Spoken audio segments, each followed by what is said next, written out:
Hey everybody, and we're back. This is the Unreal Engine live stream, and We were gone? we've been here for like... Yeah. So the live stream went up for about a split second there and did some funny stuff, but we're back for reals. Joining Please, the today. whole stream, make sure you repeat every single thing you say at least once. At least once. Got it. Oh, please stop. So joining Alex me today takes things a little too is literally. Willard, and he's going to be showing us some stuff with level streaming. Very basic stuff. Yes. But it's all about getting started and running with that. We've got a lot of questions coming into chat. I'm going to be monitoring Facebook, Twitch, and YouTube, so please just. And he talks with his hands. I talk with my hands. Y'all know me. As long as I don't start talking with his hands, we'll be okay. Please don't.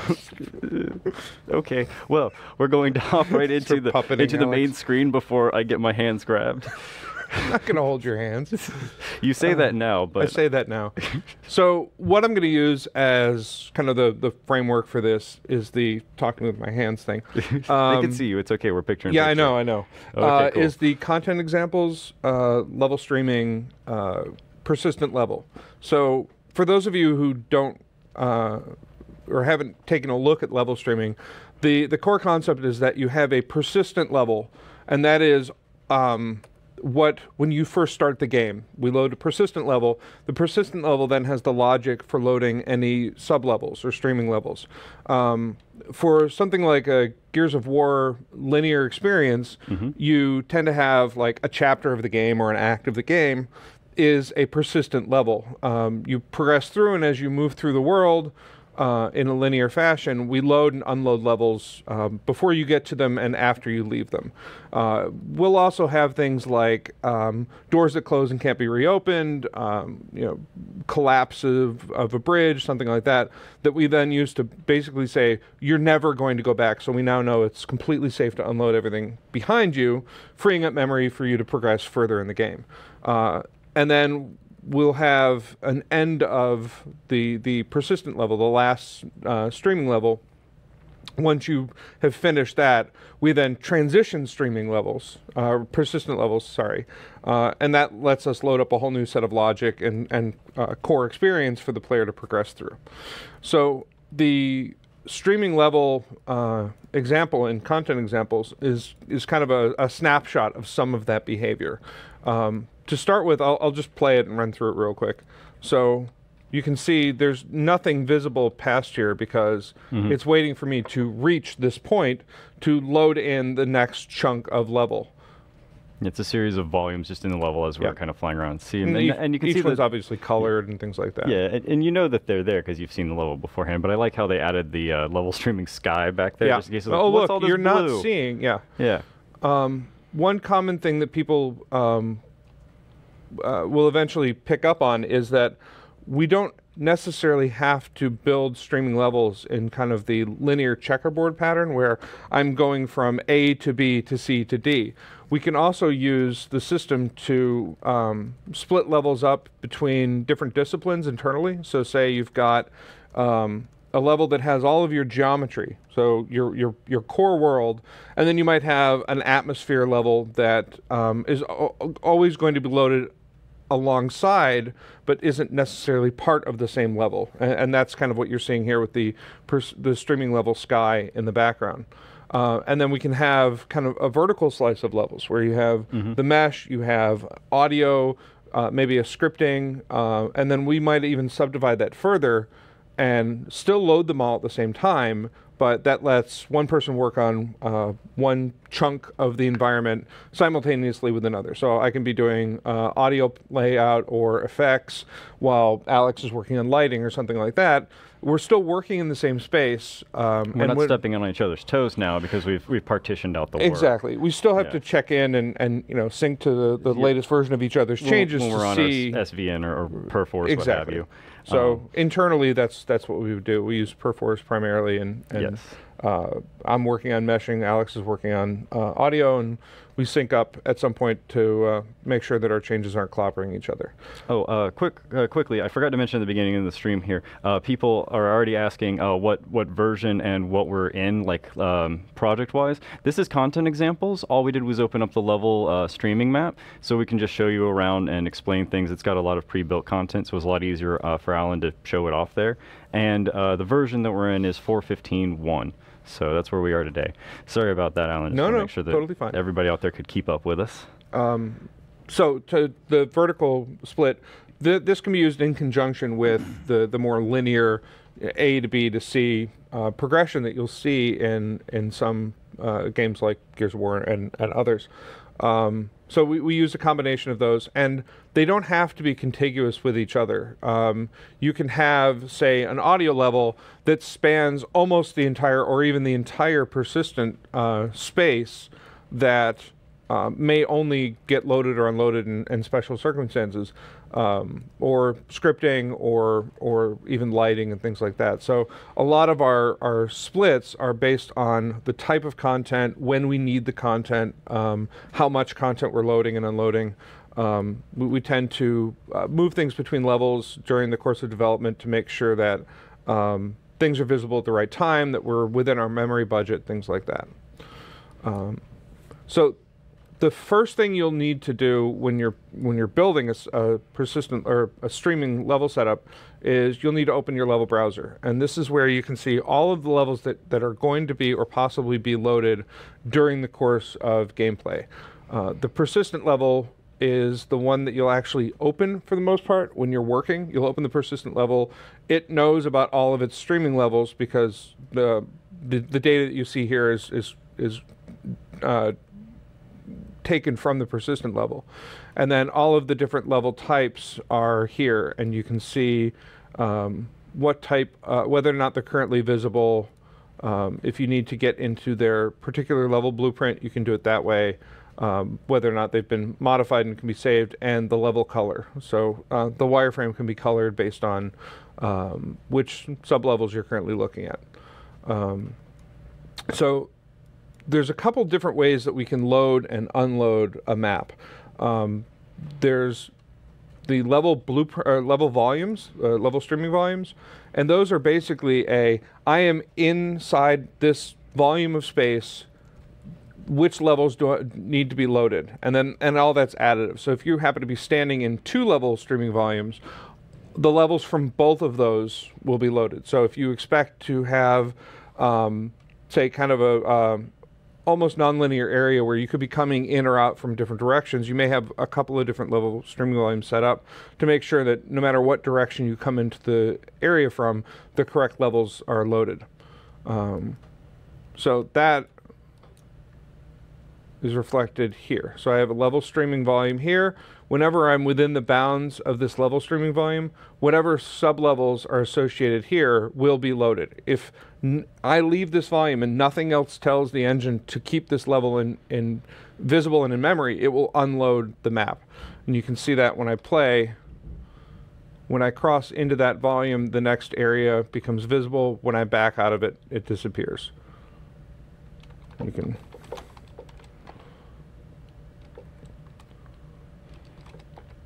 You can pull up stat levels to see which levels are currently visible. And that was just stat space levels? Yep, stat space levels. So as I move through the environment, you'll see the if it's green, it's not loaded. If it's yellow, it's loading. If it's red, it's loaded and visible. So as I move through all of the setups here, you'll see levels come in and out based on both the blueprint scripting and also the level streaming volumes.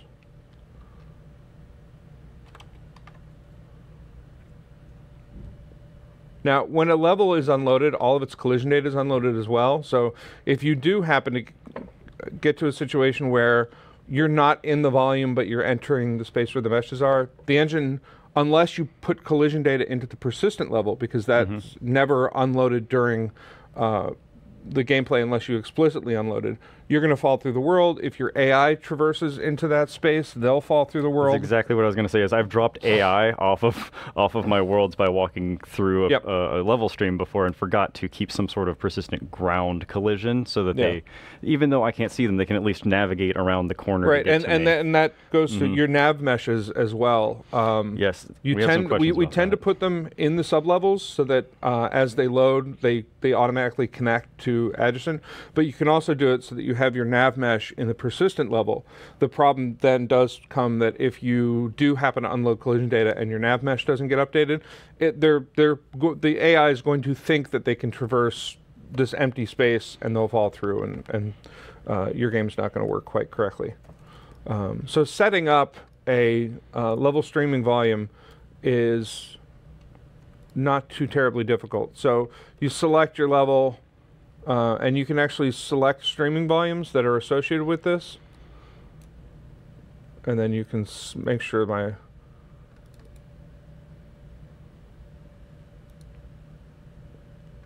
it's been a fair amount of time since I've done this, so.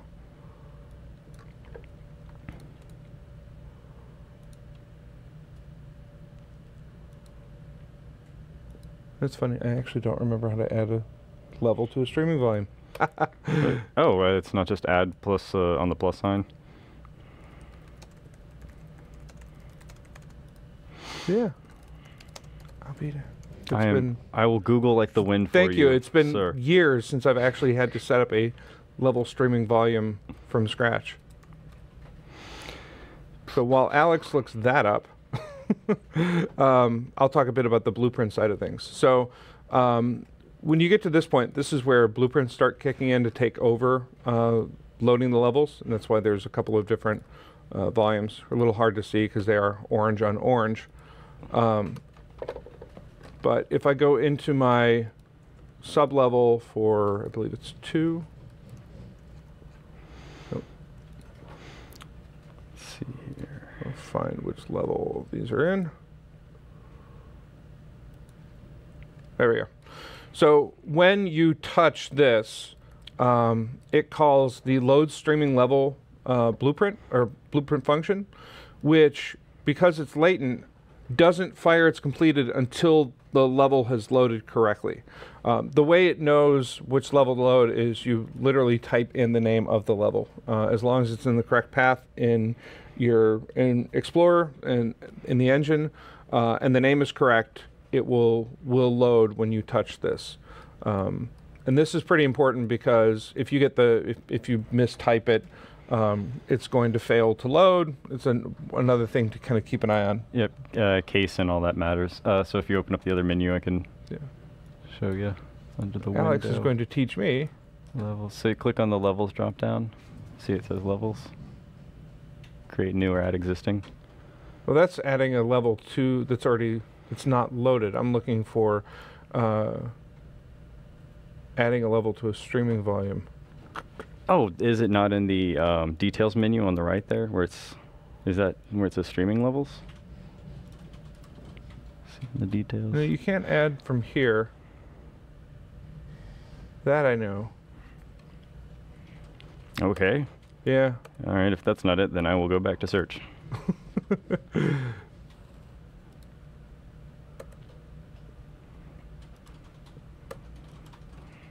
Here it is. I found it. Where was it? There's now a level details button that did not used to be there. It used to be just in a right-click menu. But this tells you for these particular levels what streaming volumes are controlling this level. So if I wanted to remove this, make fewer volumes, keep this level loaded, I can do that as well. This is also where you set the state for whether or not the level is loaded at start and things like that, and the level color. The level color, again, that only shows up if you turn on level coloration in the wireframe view. It tints the wireframe for objects that are in that level to that color. So it makes it easier to kind of get an overview of what levels are positioned in space during gameplay. So again, level streaming volumes show up just under the volume drop-down, or the volume portion of the classes tab. You drag it in and then start associating levels with it. So you can see some of the levels have none because they're completely controlled by blueprints. Both loading a level based off of the player's actions in the world, like touching a volume or pressing a button or activating something, and using the streaming volumes are considered the same thing. The difference comes if you set it to always loaded. That's the case where the engine goes, if the persistent level is loaded, I'm also going to load these sublevels. And that's good for things like sky maps, where your environmental map, like the sky level here, is set to always loaded. So anytime I load the persistent level, it's also going to load the sky level. And then, you know, all of the sublevels under that are based off of your blueprint scripting or your level volume behavior. So to use Gears as an example again, I worked on Mount Kadar in Gears 2, which is you're in a tank, you're driving the entire level, you can't get out. And it's very much along the lines of the linear experience with some vertical stacking of levels. So you start off, there's an environment level that is the sky, and some of the like distant mountains and things like that. And then as you drive through the scene, you're driving in and out of level volumes. And at certain points, I completely sever your ability to go back, but either by having you drop down, and since the tank can't climb back up, you're no longer in view or in a position to progress back. So I just completely unload the levels behind you instead of just setting their visibility. And then also, eventually you get to caves where I collapse them behind you, and you can no longer go back, and I know it's safe to unload certain other things then. The reason to toggle visibility but not unload is usually if the player can go back and you don't want AI to fall out of the world. So say you drive past a creature that you've spawned, you get to another streaming environment, and you want to be able to go back and fight that creature. If you unload the level that he's in, he will be removed and discarded. If you just toggle the level's visibility, he will no longer be visible, but when you go back and you enter the volume again, you can resume fighting him. So it's important to note that toggling a level's visibility and toggling its loaded state are two separate things. One actually removes it from memory and destroys all the stuff in it, sets it all up for garbage collection, and the other is literally just setting whether or not it's visible. I've definitely seen quite a few different games that kind of utilize systems like that, where it's clear if you leave just outside of the boss's area, he'll be kind of fine, but the second you completely unload, it just resets everything. I think there's a couple of games that do that, like Monster Hunter, I guess, kind of like it just turns things invisible as you change areas, but kind of persists in a way, and then once you get back to town, they just totally unload how much health the guy has, how much everything is. The persistent level is a great place for storing data that the streaming levels can use to set themselves up. So in the example of like leaving a town and coming back, if you want to store the state of whether or not you've opened a door or things like that, you can store that data in the persistent level, and then when the level loads, it can kind of use that to initialize its logic to say, well, this door its state is open, you've purchased this from a storekeeper, whatever. All of that can be stored in the persistent level, and then when you load those streaming levels in their on begin play event, they can start going through and kind of go, harvest this from the persistent level. I'll use that to tell me my inherent data what state it should be in. So to talk about a bit of the level streaming blueprint stuff, for example, as we get here and start doing the actual level blueprint or blueprinted level behavior, there's a couple different. I keep trying to open the level blueprint for that. There we go. So we have just a default trigger. There's nothing special about the actual logic behind triggering it. We then have a couple of different options for loading levels. So we can do things like getting the current level and use that to find out like what level I'm in if you want to know for any particular reason. So we can load or unload the streaming level. And then you have the option of not having that visible. So it's loaded, but it's not visible yet.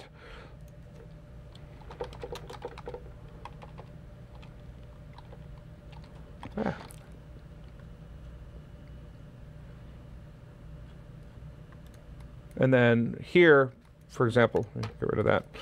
When this trigger's touched, the level streams, loads in. Block unload means should it actually wait until the level's loaded to fire completed and make sure that everything's working. And there are a couple places when you start looking through this streaming level where you'll start to see that actually being used. For example, the door here. When the trigger box here is touched, it loads the next streaming level, which is 4, and then on completed, it fires the open door behavior in this blueprint. Now that does mean that this particular blueprint is part of the streaming level you're starting from, not the destination. So as I load here, and I think there's even text somewhere to reflect it, you can see through to nothing. Oh yeah, you could tell pretty obviously as we approach the door, it loads it up. Yeah, here. So yeah. I can see, I can clearly read streaming level sky through. As I get close, the level becomes visible and the door will then open because the latent function is completed and opens the doors. Yep, it's really important to just make that little note that you said earlier. This has to be in the level that's already loaded in, so that you can actually collide with it and get the overlap event and actually load in the next one after that. Yeah, not to mention you can't call a function on something that hasn't been loaded either. At all. Yeah, it doesn't exist for you to do that on. Pretty important. And so things like making sure that you know that the next level is loaded. This is a great way of making sure that the next level is loaded before it actually fires the next batch of logic. We use things like airlocks where I enter a room, there's a door in front of me, there's a door behind me, I press a button, the door behind me closes. When the level is finished loading, it opens the next door, and I can progress through. Yeah, and that way you can unload everything behind you while loading everything in front of you, and you're just kind of contained I know at that this I'm now in a safe level. pace to micromanage things in that way. Yeah. And typically we don't have transparent doors for that reason. Yeah, it seems kind of like obvious once you see it happening behind the scenes there. Yeah, if you look at, and a lot of games do that, right? They have either an S-curve where you can no longer see the level behind you, and while you're in that usually a very small sub-level of a hallway, you know that the player is trying to get to the next section, so you go ahead and either switch him between streaming volumes or explicitly do that using blueprints. So those are two of the most common, I would say, gameisms for presenting it to the player, is either stopping them and closing the door behind them until you know it's safe for them to move forward, or giving them a stretch of hallway or canyon or river or whatever that is going to keep them occupied long enough to make sure that you can get all of your streaming levels in and out appropriately. There's also things like intro and extra cutscenes where we take the camera away from the player, we present some small amount of data or show something that's interesting. While that's happening, we're also micromanaging the streaming state. And then we have also done things like cause the player to trip or slow down, stumble, things like that, which we know the level's not ready yet, so slow the player down slightly to make sure that the level can get in. Okay, the level's in, they can keep moving. Yep. You can see that in a fair number of games. A lot of games, especially more adventure games and stuff, seem to do that, where they push you down a hallway slowly, and it's pretty clear that's, as a designer, you can tell what they're doing. Have explosions that cause the player to stumble, so you don't have much forward momentum. You can't progress to the point where you can. I'm going to say Uncharted is very guilty of a lot of these. Yeah, Uncharted, Mass Effect, and Andromeda does that a fair amount. You suddenly feel like you're going slowly as you come up to a door. Yeah, there's a lot of games where you'll suddenly go into like talking mode, and Gears of War even does this, where they go into kind of a conversation mode and you can't run, you can only do walking as your top you're walking speed. Around like this the whole time. Yeah, they're all doing that number, like Secret Service agents. With a good mic, you don't need to hold your hand up to your ear. It's the future. They have really bad ones for some Uhura reason. Is sitting there wondering why you can't see their earpieces. Yes, so there's a lot of ways that designers will hide what's going on to the player, and that's a good way to do that. There's also a number of things that you can do based on whether the level is loaded and things like that, to make sure that it's safe to move from one space to another and things like that. So I would definitely recommend taking a look at this content example and some of the documentation with it. It's all annotated so you can see what's going on. There are a number of other ways to handle some of this stuff. Obviously, world composition comes up a lot. That's generally designed for larger kind of open world spaces. The idea is that you have this kind of grid of places that levels can be. It's not actually a grid, but it's if you think of it in terms of a 2D plane, and then your levels get positioned on there, and as you move through them, it's much more of the checkerboard style of loading levels, where you really don't ever want to be in a case where there's no level around you. So you're moving from one chunk of sub-level to another. The world composition logic is handling whether or not levels are close enough to be visible, and then we use lots of stuff like hierarchical LOD or HLOD to loading content as you get close to it and see that. And I think Alex already put up some links to the documentation for that. Yeah, actually, we have. So for HLODs, we had both a couple of docs around, and I'm going to make sure to include these in the descriptions and stuff. But we did a previous stream with Tim Hobson and Ian Shadden, and we all came on here and first debated how to pronounce HLOD. It's not pronounced HLOD.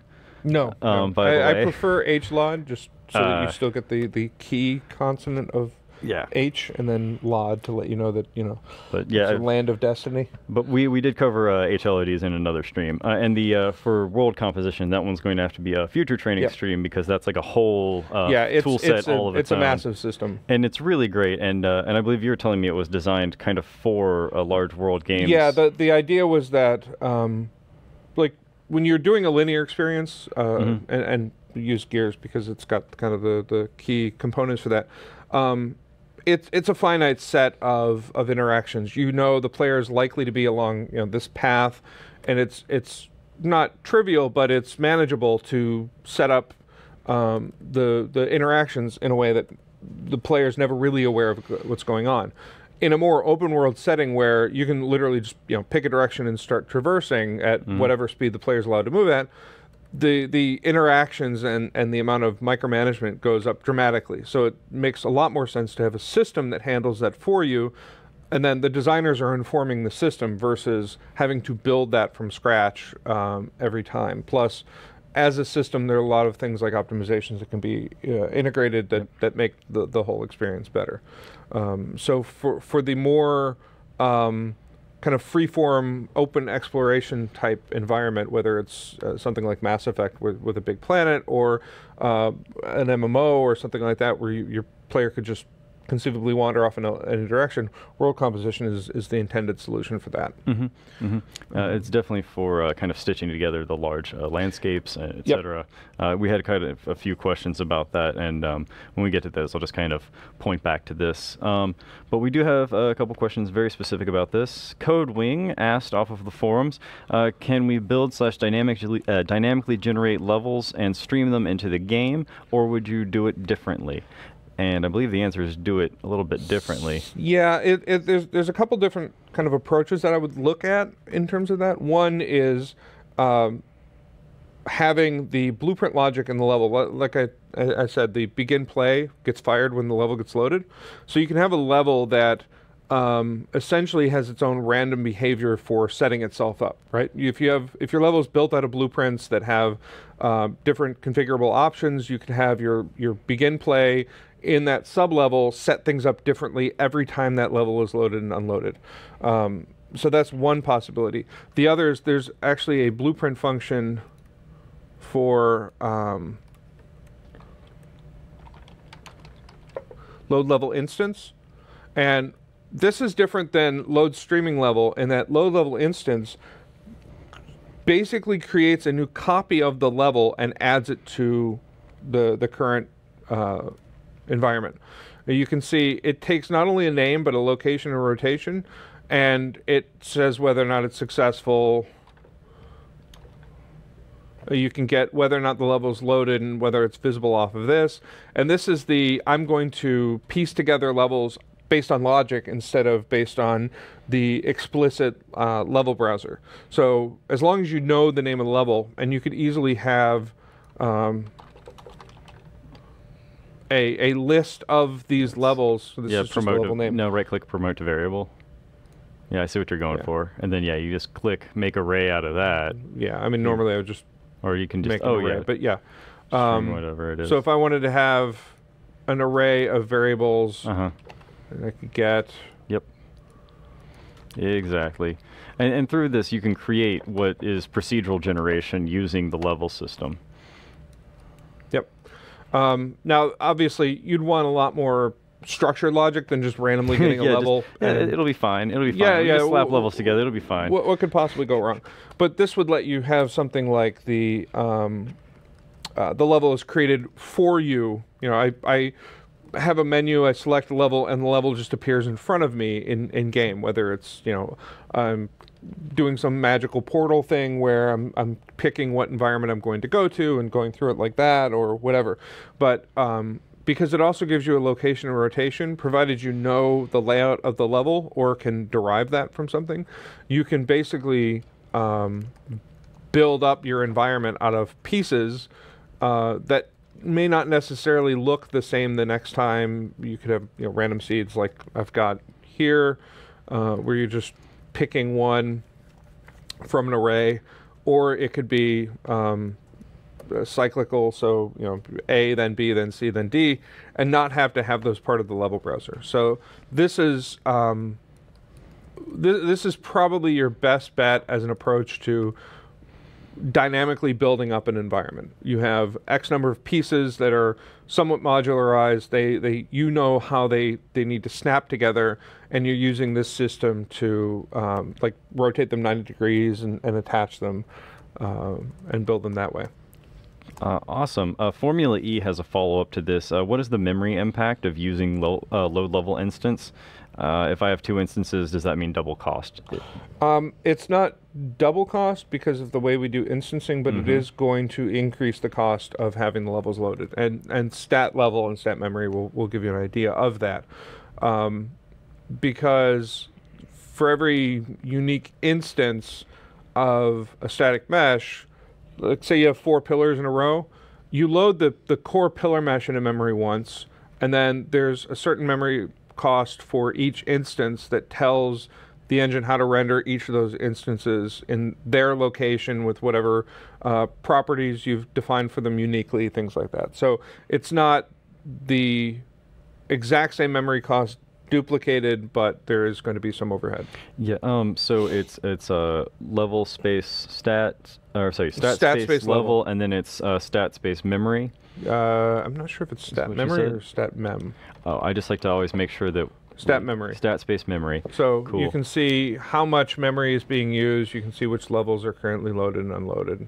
Sweet. Yeah, we've just got quite a few questions in about like how do I know what's being performant, what's heavy, right. etc. You can actually see as I cross over this border. Yeah, you can actually watch the numbers jump. Oh my God, I can't see. Just the reflection capture memory alone goes from 6.5, roughly, or 6.7 to 7.85 memory. Yeah. And that's one of the things where it would, like things like reflection captures would double because there's no instantiation of those between instances of a level. So if I was loading the same level 7 times, I would have 7 sets of reflection captures.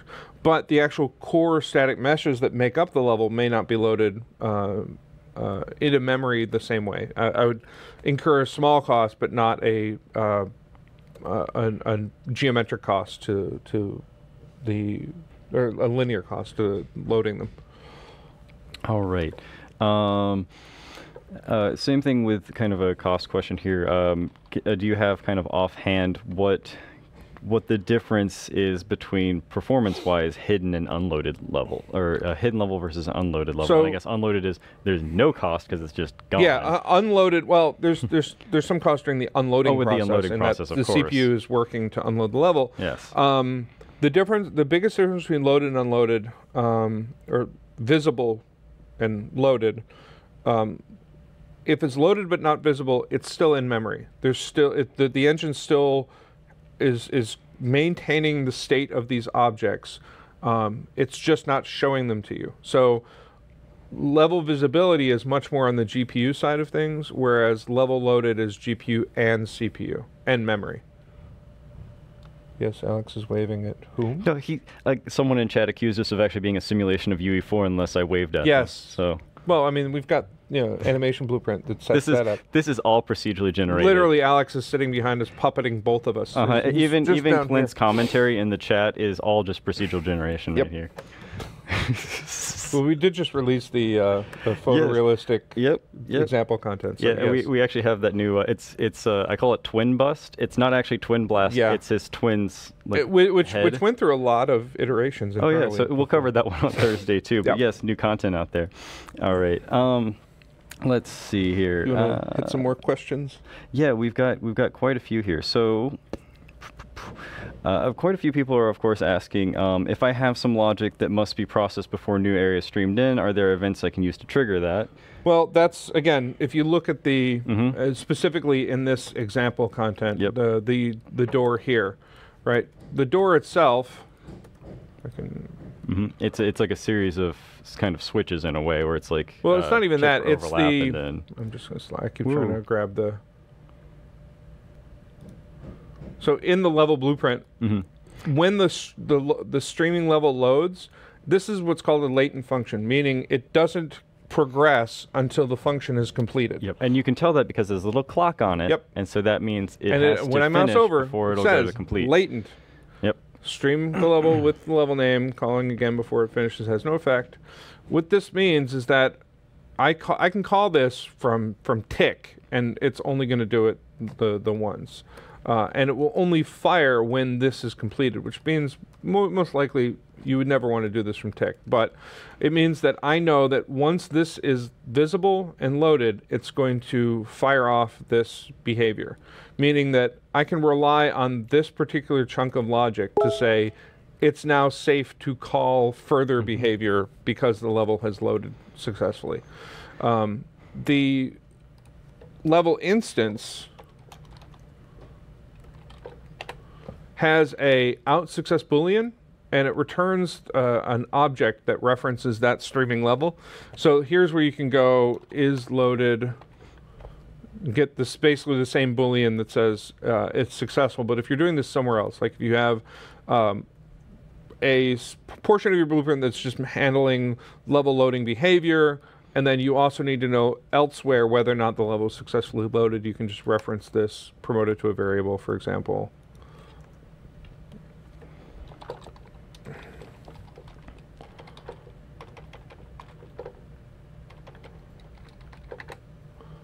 And then grab that and say, is it loaded? Which this all answers another question, of course. So here's where you would say, I have a manager that says, here's the levels that need to be loaded, and I'm going to set their location and rotation based on whatever the player's doing. And then elsewhere you have a, should I allow this to happen, yes or no, based on this level being loaded. Yep, because that was one of the questions Zio Yuri had asked us if there were things that we can use to see if the level is loaded or etc. And so yeah, there's on level loaded and is level loaded. Yep. And again, this is there's a lot of logic already built into the level streaming behavior that says it's safe for me to be for functions to be called on me. It's safe for logic to assume that I'm now loaded and things like that. Cool. Now we have quite a few questions about multiplayer as well. Now, when you were developing Gears, there's also co-op multiplayer, but there's also like online multiplayer, etc. So can you talk a little bit about level streaming with multiplayer in both of those instances? For the most part, for games like Gears, Unreal Tournament, stuff like that, we use streaming levels as a way of dividing work versus loading content into and out of the game. The reason for that is with multiple human players, the odds that any particular level needs to be loaded goes up quite dramatically. For co-op games, this is different. We basically make sure that however many co-op players are currently in the world are all inside the area that says it's time to move to the next streaming level. We don't allow them to go in completely different directions and load separate sub-levels unless the game design calls for it. But for multiplayer, say, arena-based shooters or things like that, things like Unreal Tournament, we use streaming levels as a way of dividing work between people, like I was talking about earlier, where Alex is working on lighting and I'm working on audio. Because that allows us to do more work simultaneously, and more people can focus on building out a level. But for the most part, those are tagged as always loaded, so we're not utilizing the level streaming behavior so much as we're using it as a convenient way to divide up tasks. So that's our kind of typical workflow for multiplayer maps that do use streaming. Either we know you're in co-op and we're specifically setting up logic in parallel with the single player. For example, with Gears, we just had a is co-op game Boolean set that the gameplay team had written for us. It's just one more if. Just like one more little thing to It's basically a branch for any kind of door interaction that caused a streaming level that says, should I, if I'm doing a cinematic intro-outro thing, I'm going to teleport while the camera is working, I'm going to teleport all the players to their new location, but not let them have input. Cinematic completes, and I've now moved all the players where I need them to go. If it's something like the airlock thing, I wait until all the players are in the airlock before I let the door close, right? It basically says all your players need to be here before this is active, things like that. And in fact, some games even prompt you where it's like, in order to proceed forward, exactly. And even in really old school like arcade games, in order to move to the right side of the screen, the other guy had to come over with you. Double Dragon style. I mean, you could always do the, I'm going to kill off the player and move them here. Yeah. I mean, or even just do like a prompt saying the player one is ready to proceed. Do you want to teleport to his location and proceed? Yes. And then it just moves you to some area around the player who's trying to access the next zone. Kind of like a World of Warcraft thing where the leader is trying to enter the instance. Do you want to go with him? Yes. So there's a fair amount of logic that you can kind of set up by yourself. In a lot of cases, gameplay teams will write their own specific functions based on what type of gameplay objects the player is interacting with to cause this type of behavior, right? If your game has a dropship that comes down and picks you up, you may want to have something that says, here's the pickup zone, all the players need to be within that, inform the player of that, and move forward from there. Awesome. Let's see here. Next question is, do large nav meshes work with level streaming? I was hitting, this is from GMI, asks, I was hitting nav mesh size limit in a large level and was wondering if it would work better to split it into smaller chunks and stream it. That will work. You have to be aware that when you unload the nav mesh, if you have AI that's out there, say you're loading and unloading nav meshes, but you're not loading and unloading the level that they sit in, right? You kind of have them portioned out that way. You want to be careful to make sure that AI that cares about the nav mesh has a nav mesh to be on when, or else it'll just kind of stop and be unable to find their route to whatever their goal is. So, and something like a large open world thing where what we typically do is have the world composition handle loading and unloading the nav meshes as well. And then very simplified movement for AI. Yeah, we've had a couple of people also asking about AI. We kind of talked about it a little bit in the beginning of the stream. Is there any other advice you'd like to partake upon them? In terms of AI, like how to handle it when it's like, let's imagine you've rounded a corner and done that drop down off to the next floor, so they're still coming around that corner and dropping down. So depending on what's going on, if you have something where it's explicitly following the player, because typically what we do is we have a streaming level that is dynamic objects. So we can load and unload those dynamic objects and leave or not the static geometry, like the actual environment alone.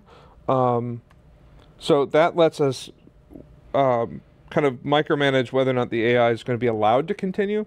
In the case of a dropdown, conceptually, I'm usually severing ties with the previous environment, right? Mm-hmm. I'm killing off all the AI. I'm unloading the level explicitly. I'm just going, you are gone. If I come back, everything will reset, or I'll have a persistent flag that says, don't bother spawning the AI or something like that. But if you want it to follow, then typically what we end up having is either we spawn it to the persistent level.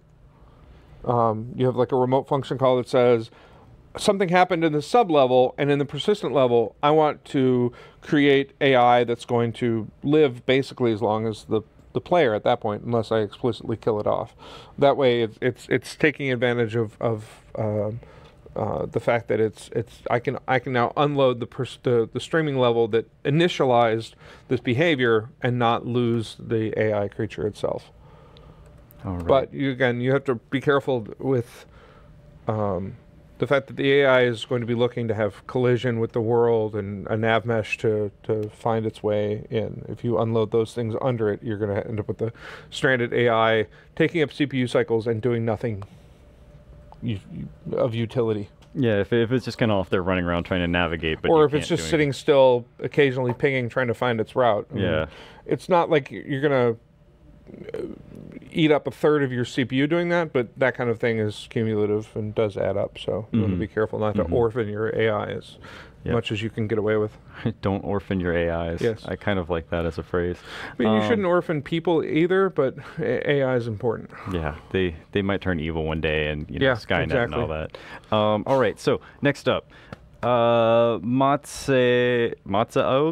Okay, I think that's your name. Matzaog asks, what are the best ways to set up level loading / streaming for VR or any other advice? With long VR? Fades. I mean, a lot of the same techniques still apply. I think we also kind of talk about this in some of our other articles and some of our previous streams. The one about cinematics, like you said, the long fade. Yeah. What we did in Robo Recall is we have like an egg that you're in that's all black or white, and then it just fades off around you as we and change levels. we've done that for various other demos and things like that. The matter of fact, the human race cinematic that we showed at GDC, when you fade from the car configurator, it literally there's a black sphere right in front of the camera that I control the opacity, and it doesn't write to depth, so it's always rendering on top of everything else. Everything goes black, and then when it's black, that's when we transition. There's some guidelines. I don't know. I don't have the link offhand, but for VR, you shouldn't do things like move the camera independently of the player's head unless it's absolutely necessary, because it tends to unsettle people's stomachs.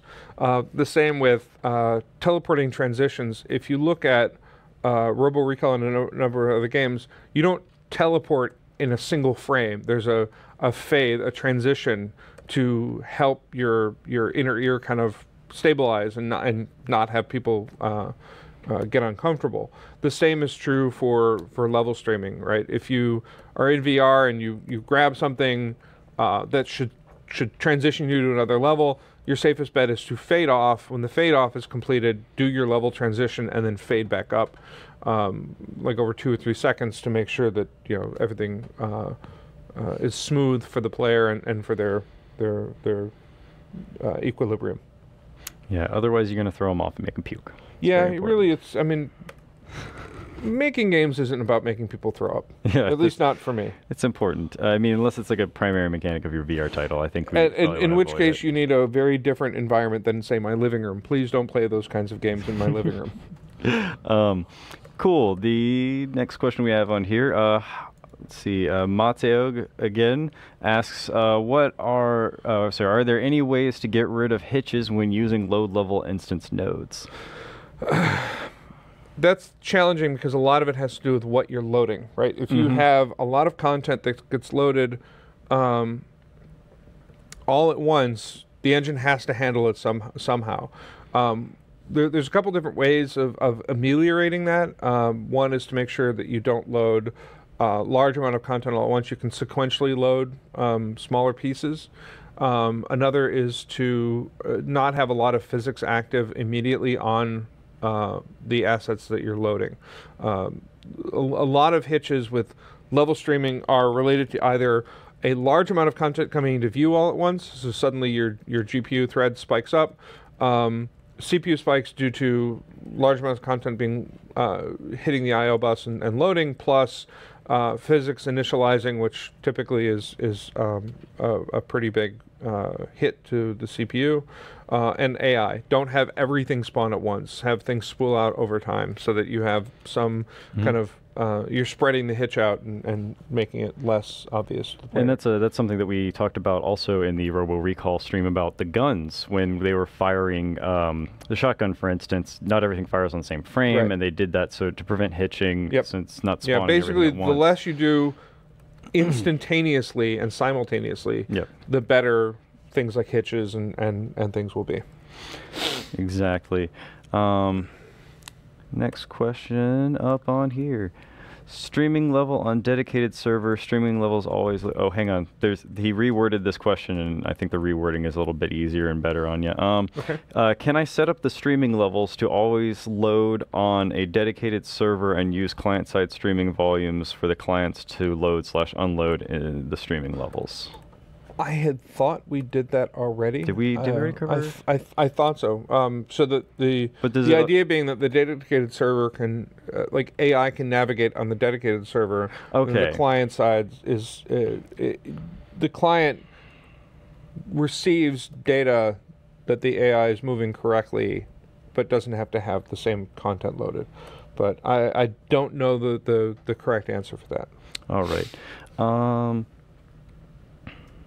That's a handle far off distance meshes. Again, that's HLODs. I mean, you can do other things. Like you can have a handoff where you have, say, to go back to Unreal 1, there's a tower that's visible in almost all of the outdoor levels. It's literally built into the distance for all the levels. Matter of fact, I think it even switches like sun sides and stuff. Like they got it wrong. Oh well. But what you can do is with the concept of the like sky level, if you have something in the sky level that is you eventually reach, like whether it's a skyscraper or a large mountain or something like that, you can always switch levels. So you can say, I'm getting close to this, so load a level that contains a higher detail version of this landmark and unload the lower resolution one. So you can kind of stair-step your way to the higher resolution without necessarily using HLOD. HLOD is, the whole purpose behind it is to take collections of meshes and make simplified representations for things like that. But if you're only doing like one particular thing and you want to make sure that it loads kind of progressively as you get closer, you can have sublevels that are only that object that load more detailed versions as you get closer. Awesome. That definitely answers a couple other questions about dealing with large worlds again. We're getting a little bit close to 3 here on time, so I'm going to probably wrap it up with one more question. That's kind of a big one. Sorry, guys. Oh, okay. I have a world that's 64 terrain streaming proxies, but I have a helicopter and it looks really bad when I'm flying above the world. So I guess in this one's kind of I have a very large world and I want to see a lot of it. World composition that's kind of what that's geared for. So I think keeping an eye on when we schedule a stream, directly talking about that is going to be a better bet. Yeah, I wasn't sure if that would also cover if you're trying to look at something really far away that hasn't quite fully loaded in yet. But if that's the case, then we'll have to cover it on that stream. That's definitely along those lines. So somebody asked about specifically demonstrate level streaming workflow, whether you start with the complete level and split it into sub-levels, or if you... Oh, if you start with all the different chunks and piece them into one big piece. I guess we can cover that one. Depending on how you're working, you may find that your assumptions about which level things need to be in are wrong, or that you have a level that is too heavy for what it needs to be. So there's, if in looking at the level browser, like if I select streaming level 3 and drop this object in, because streaming level 3 is now my current, or there, now it's current. I can move this actor between levels. So let me switch over to level 1. When I right click, I can see that this object is not in my level because it's offering to make my current level the level that this object is in, or I can move this actor to my current level. So if I hide streaming level 1 now, this bench piece goes away, or this arch. And conversely, if I switch to streaming level 3 and move it between levels again, 1 goes away and the object still stands there, 3 goes away and that object disappears. So we use that to kind of micromanage which actors are in which levels, but you can also take this and create a new level with the selected actors, meaning I'm going to take this chunk of level and create an all new streaming level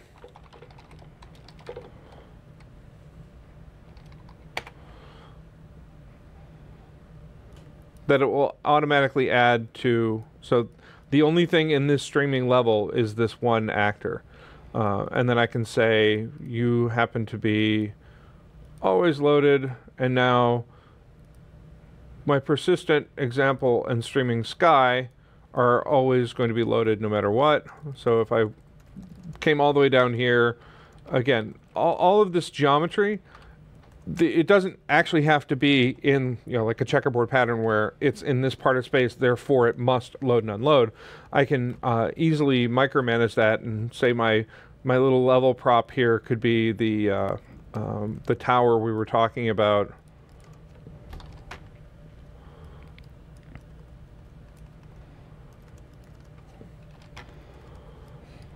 So now it's always visible, and then I can explicitly load and unload that if I want. Or I can make it any of the other styles of streaming levels and control its visibility that way. Awesome.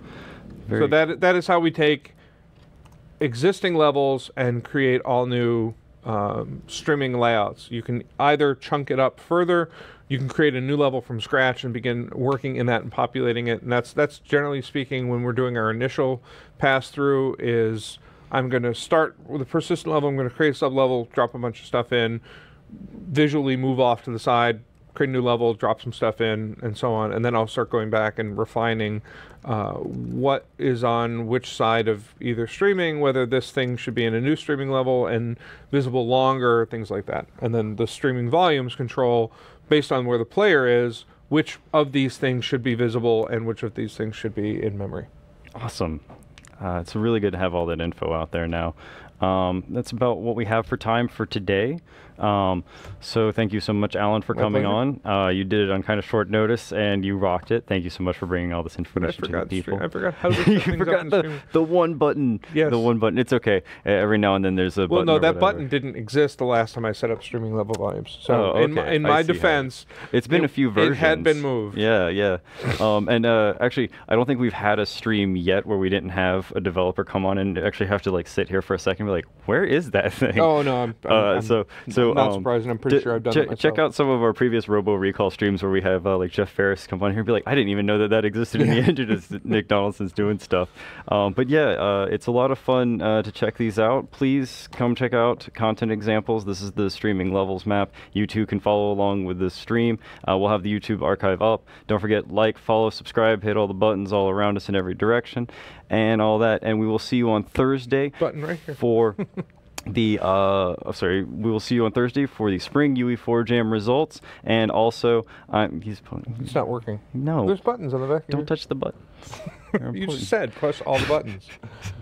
Fine, very literal. The keyboards. But yes, we will see you all on Thursday, where we will in fact have we'll talk about the new bust that came out for the realistic hair, eyes, and skin rendering, and additionally we'll reveal the UE4 Jam winners, and I'll play them live. And if they're multiplayer, we'll also probably have to grab Clint over here to bring him on screen. Can they see that you're very excited? They can't see how excited he is. He's very excited to come on. He actually fist pumped. He fist pumped. It was very hype. Very right dramatic. there, very much. So yes, we'll see you all soon. Thank you all for coming out.